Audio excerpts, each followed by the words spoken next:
নমস্কার, সবাই কেমন আছেন? আশা করছি ভালোই আছেন সবাই। মিতিনের মেয়েবেলার নতুন একটি ব্লগে সবাইকে স্বাগত। আজকে কিছু মুহূর্ত শেয়ার করব আপনাদের সাথে। মিতিন কি করে পুতুলকে নিয়ে খেলে। ওর অনেকগুলি পুতুল আছে, তার মধ্যে একটি পুতুল হচ্ছে একটি বাচ্চার মতো, একদম ছোট্ট বাচ্চার মতো, তাকেও ভাই বলে। তো এই পুতুলটিকেও ভীষণ ভালোবাসে। ও রাত্রিবেলা ওকে নিয়ে শুতে যায়, ওকে খাইয়ে দেয়, ওর সাথে অনেকটা সময় ও দিনের কাটায়। এবং ও এই পুতুলটির সাহায্যে আমি ওকে অনেক কিছু শেখাতেও পেরেছি। মানে কি করে নিজের প্যান্ট খুলতে হয়, কি করে মাথা আঁচড়াতে হয়। এইভাবে একটি পুতুলের মাধ্যমে অনেক কিছু শেখানো যায় একটি বাচ্চাকে। অন্য বাচ্চার সাথে কিভাবে আচরণ করতে হয়, কিভাবে কাউকে খাইয়ে দিতে হয়। আমি যেমন নিতিনকে শিখিয়েছি, যেমন ও একটু আগেই দেখছিলেন ও তার ভাইকে খাওয়াচ্ছিল খেলার ছলে। এগুলো তো অনেকটা ডেভেলপমেন্ট না? এগুলো যখন আস্তে আস্তে বাচ্চা শিখবে, তার মধ্যে অন্য মানুষের সাথে বা অন্য কারোর সাথে কীভাবে আচরণ করতে হয় সেগুলো আস্তে আস্তেও শিখে ফেলবে। আর তারপরে মানুষের খেতে খেতে বা কোনোভাবে কাশি হলে জল লাগে, সেটা কিন্তু ওকে আমি এতদিনই শিখিয়ে ফেলেছি। মানে যখন আমি ও কাশে ওর হাতের গোড়ে জলটা এগিয়ে দিই, বা বলি এই দেখো ভাই কাশছে, তুমি ভাইকে একটু জল খাইয়ে দাও, বা ভাই কাঁদছে তুমি ওকে কোলে নাও, তুমি ওকে আদর করো। মানে এইগুলো শেখানো যায়। ওই দেখুন, মিতিন এবার আমায় দেখতে পেয়েছে। আসলেও এতক্ষণ নিজের মনেই খেলছিল, একদম আনমনে খেলছিল। আমি ঘরের টুকটাক কাজ করছিলাম আর ও নিজের মনে খেলছিল। ও আমাকে লক্ষ্য করেনি যে আমি ওর মুহূর্তগুলোকে ক্যামেরা বন্দি করছি। এতক্ষণে লক্ষ্য করেছে। ও এখন ভাইকে নিয়েই খেলছে, ও রান্নাবাটি এগুলো নিয়ে। সবসময় এক জিনিস নিয়ে খেলে না, কিন্তু এই মুহূর্তগুলো আমার খুব ভালো লাগে। নিজের ছোটোবেলার কথা মনে পড়ে যায়। আমারও একটি পুতুল ছিল, তাকে আমি খাওয়াতাম, চান করাতাম, তার সঙ্গে অনেকটা সময় কাটতো।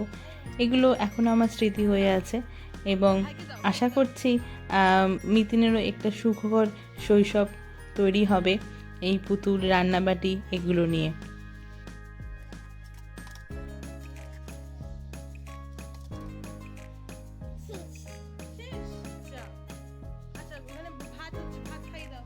এই খেলার ছলে অনেক কিছু শেখানো যায় একটা বাচ্চাকে, যেমন কোন বাসনের কি নাম।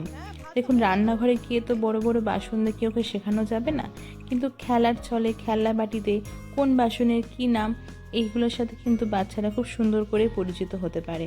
এগুলো তো একটা শিক্ষা, তাই না? একটি বাচ্চাকে মনে করলে ঘুম থেকে ওঠা থেকে ঘুমোতে যাওয়ার আগে অবধি অনেক কিছু শিখিয়ে ফেলা যায়। তার সাথে কথা বলতে বলতে, খেলতে খেলতে অনেক কিছু তাদের শেখানো যায়। আসলে প্রতিটি বাচ্চাই হচ্ছে একটি মাটির তাল। তাদের যেমনভাবে তৈরি করবেন, যেমনভাবে তাদের শিক্ষা দিয়ে বড় করবেন, সেই বাচ্চাটি কিন্তু একদম সেইভাবে বড় হবে। ওদের মনটা হচ্ছে একদম সাদা কাগজের মতো। যত সুন্দর রঙিন স্মৃতি দিয়ে আপনারা ভরিয়ে তোলার চেষ্টা করবেন, ততটাই কিন্তু ওদের শৈশবটা, ওদের স্মৃতিগুলো অতটাই রঙিন এবং সুখকর হবে। আর সেই দায়িত্বটা কিন্তু আমাদের সবার, মানে আমার এবং আমাদের বাড়ির লোকের দায়িত্ব। যেমন মিতিনকে একটা সুন্দর শৈশব দেওয়ার।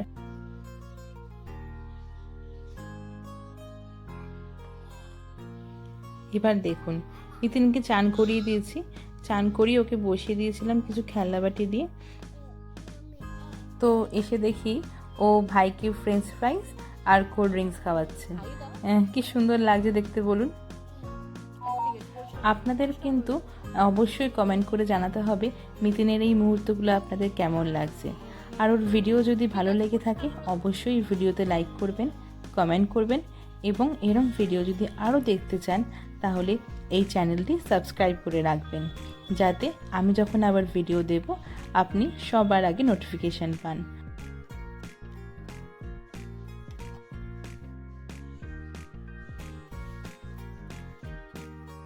তাহলে আজকে এইটুকুই থাক।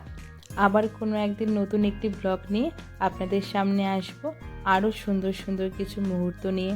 আরও সুন্দর সুন্দর কিছু খেলা নিয়ে যেগুলো মিতিন খেলে সেগুলো আপনাদের সাথে শেয়ার করব। ওর তো আর কিছু নেই, ওর এখন খেলা, খাওয়ার, ঘুম ছাড়ার কিছু নেই জীবনে। এটা করেই এখন শৈশবটা কাটছে। তারপর তো স্কুলে ভর্তি হবে, একটা অন্যরকম জীবন পাবে। তো এই সুন্দর মুহূর্তগুলো কেমন লাগছে অবশ্যই কিন্তু জানাবেন। তাহলে আজকে আসি, সবাই ভালো থাকবেন আর সবাইকে ভালো রাখবেন। টাটা।